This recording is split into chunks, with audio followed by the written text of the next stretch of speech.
All right. Shall we? Okay, let's do it.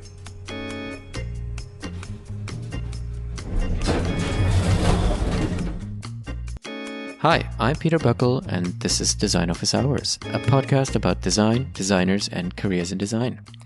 I talk about creating, leading, and navigating creative work at this place we call work. Whether you're a student or just starting out or an established designer, welcome to the pod. This show is also about your input, so send in your topics and questions and comments and whatnot. How to get in touch with me and the show? Email designofficehours@peterbuckle.com. Type it, record it, AI voice record, type it, and send it. Follow me on Instagram @designofficehours. And not to forget, head over to peterbuckle.com/designofficehours, sign up for my mailing list, and get notified when new episodes are launching and the occasional follow-up and design goodies and knowledge goodies and all that there is to it. All right, let's get into it. What's on the menu for today? I got a question, and the question is, what is the best platform to upload your design portfolio? Or just portfolio? Well, obviously a design portfolio. All right, great question. That obviously also alludes to, we're talking about like an online hosted presence of your work. And when we hear platform, I think of the person who asked this question is probably going towards Behance or Coroflot. We have others, probably others out there by now. I think Behance and Coroflot are probably decent platforms to upload your work, to be seen, especially in the networks of the respective platforms. I think they're also good platforms to get comments on your work and to maybe engage in a discussion that is eventually deeper than when you host your platform event on Instagram. So for that, I think it's a good thing. If you don't have a website, then this is probably also a nice and fast way to get your work uploaded and seen and again commented and critiqued. And if you do so and you're out for this, then I think uploading it with this intention and letting everybody know that you're looking for this is probably a good idea. I would also think applying with these platforms for a job, I'm not quite sure if that's eventually the best way. I think you can do it, but this platform would also introduce me to a bunch of other people, right? It puts you into comparison with other work that's being hosted, and that's shown to me while I'm looking at your work, which of course can work for you if you're exceptionally good, or it works against you if you're not so good. So keep that in mind. You are part of a larger pond, and this pond is suggested to me as I'm visiting this website. It will also probably distract me, and I will probably click on something else as well. Having said that, I think there's Instagram, and a lot of designers using Instagram as part of their sort of media mix, I almost want to call it, right? It's like an orchestra, and you have all these different instruments in there. And I think Instagram is totally fair to be one of them. And a lot of people have their personal account where they talk ideally about their personal life, but then they have also called a professional account where they talk about maybe design only. And I think it's a good tool, again, to engage and maybe build a little community and showcase skills, maybe get feedback. People upload sketches. I think it's a good place for experiments, upload experiments and see what the reaction is. And is Instagram a good platform to apply the job? No, I don't think so. It's not what we're looking for. It's not giving you the depth. It's not giving you enough room to explain, and it's not meant to do so. So I think for that case, if you, want to host your work in the best possible way, invest in building your own website, your own online presence. This is not rocket science anymore. I think that nowadays tools, Squarespace, Wix, and whatnot, there are probably hundreds of them, are pretty sophisticated tools, and you can get to a pretty good and well-working website with whatever built-in tools pretty quickly. You don't have to be a coder anymore. You don't need to know the basics of web design. These platforms are incredibly sophisticated, which I find it great. Fun fact here, I got my first job actually because I had a website. And I think Behance was already around at that time, but it was very much in its infant state. And I had put together a website. I was still in design school. And again, it was a time where it was not normal, I think, to have a website sort of immediately. And I coded this thing myself, which means I had a really hard time. I'm basically one of these people who will enormously benefit if an AI or whatnot will code everything for me. But then you don't really need coding anymore today to build good websites. So there you have it. There's no need to waste time. So because I had this website, I was found by a recruiter, and this recruiter suggested if I'm okay with, if he would put me forward at Philips Design in Hong Kong.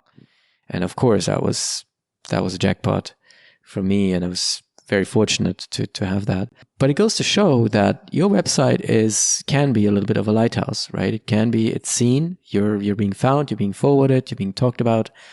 And that's also what happens on Behance or Choroflot. The good thing about your own website, you're a little bit more in control of how people eventually navigate it, how you design content. You don't have to upload slides. You don't have to stick to a particular format like Behance or Choroflot. Although, because they have a certain format and a certain editor, they're probably very easy to use. I think the last time I interacted with Behance and actually uploaded a project, that's probably more than 10 years ago, so guilty as charged here.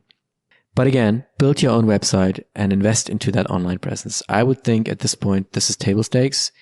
If you're seeking out to go and look for a job, go and figure out how to build a website. Not rocket science anymore. However, and here's the kicker, having your own website is not enough just for applying a job. I'm one of the people who believes we still need PDF portfolios, and we still want them. If I'm a hiring manager and I'm filtering first of who submitted a PDF portfolio, and I will look at those first. Hands down, that's what I'm doing. After that, I may go and look at websites, but here's the danger, right? And a PDF portfolio, and you heard me saying this before, I can either scroll up, I can go and scroll down. Ideally, the PDF doesn't open in my browser where I'm constantly distracted, have other priorities, I have 100,000 tabs open, and, the chance that I go into something else halfway through is probably pretty high, which is probably my problem to solve, to be honest. So a PDF portfolio is a straightforward navigation. I think you, as the applicant, are a little bit more in sort of remote control-ish. And while if I go to your website and you have 5 projects and only one of them is a very strong project, or let's say 2, there's a high likelihood that there's a likelihood, depending on how you design this website, that I click on something that is not so strong. And then I click on the other thing that's not so strong. And then I eventually have lost already interest. And I'm on to the next person because 300 people have applied. So that's the reality. So designing your website as well as your PDF, keep in mind you're designing a user experience. It needs to be accessible. It needs to be quickly graspable.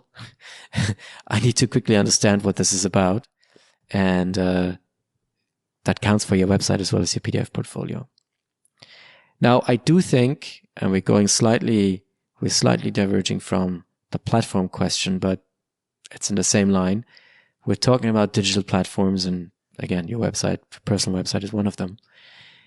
There's one more point to say about Behance or Choroflot. I think at least Behance has evolved recently, or not so recently, again, I don't know.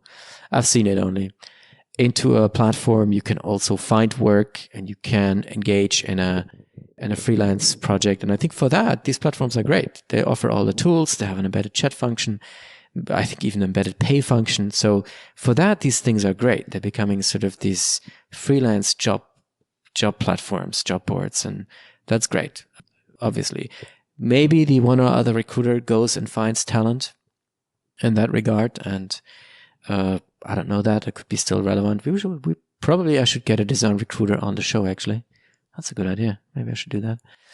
Let me know if I should do that, so I'll get actually to it. So, back to your own website. I think your own website, your own web presence is playing in a duet with your PDF portfolio that you are submitting. Now, why is that? I already explained a little bit about this. Your PDF portfolio is just something I get immersed in very much quicker versus your online portfolio. Depends how this is designed. But there's one other point. In a PDF portfolio, and that maybe matters more when you're a little bit further into your career, maybe a second job, you can show eventually a few things that I would not necessarily show online, and being it on a Behance, Core Flood, or your personal website, certain things, especially when we're talking about document your development process, show all the nitty gritty behind the curtain stuff, doing this with your university project or design school project is totally fine, right? With your personal projects, also totally fine. When it comes to a project that you've worked on in a company, you have to, I think, being a little bit more mindful about this. We cannot, or I wouldn't show everything that's sort of under the hood of a project, of a product you have developed, right? I think it goes to, call it etiquette. It gives away maybe a little bit too much about how a company works, a certain company, which might be useful for a competitor. We also don't talk about development times and all of that. We can talk about this in closed rooms, and maybe we can show a little bit more in a PDF portfolio, right? But having this out on your website and showing, oh, here's our machine shop, here's how we did this, we went to this factory, all of that, I don't think that goes on your website. So here, I think if you want to preserve some of the relationships, or some hiring managers, some people just look at this a little bit critical. I'm one of them. So show the needed etiquette here, I think. Be a little bit more mindful. Your project that you worked up in a company doesn't have to be totally X-rayed on your website. It might give away too much for the company, about the company and their development process that you worked for. So we want to be mindful here.